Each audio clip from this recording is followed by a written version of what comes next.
somewhere in the back of my mind, I knew there was going to be a Netflix show about The Witcher that was animated, but I had no idea it was going to drop this quickly. And this exceeded all expectations. Holy shit, was that incredible. The Witcher, Nightmare of the Wolf.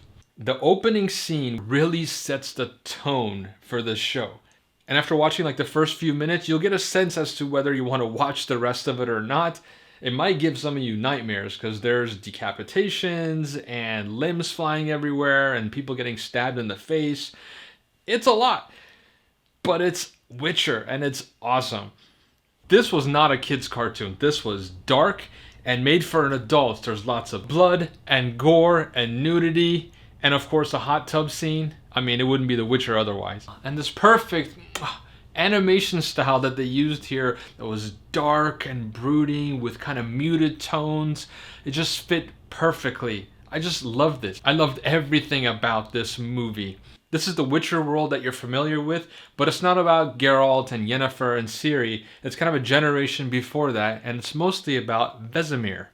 If you guys remember Vesemir from the books and the games, he was kind of the older, wiser Witcher. But in this show, we see him as a young lad and then in his prime as a Witcher in full effect. And he's a total badass.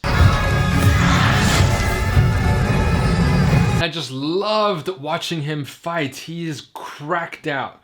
Like way more than the games, way more than the books and the show. This Witcher is on crack. And the magic is on another level too, with lots of giant fireballs and incantations, spells that cave in mountains and destroy plains. It's like, woo! It's like up here.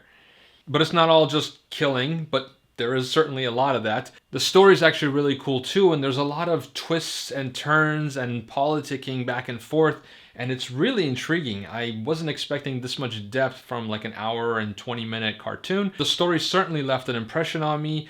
It's touching at times. There's a little bit of comedy thrown in here and there, and it's just done really, really well.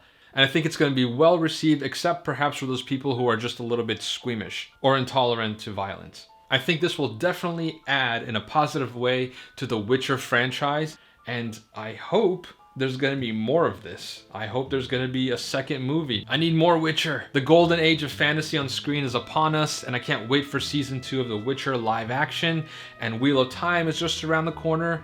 So hit that subscribe button because we're going to do videos on all this stuff. I'll catch you guys in the next one. Cheers.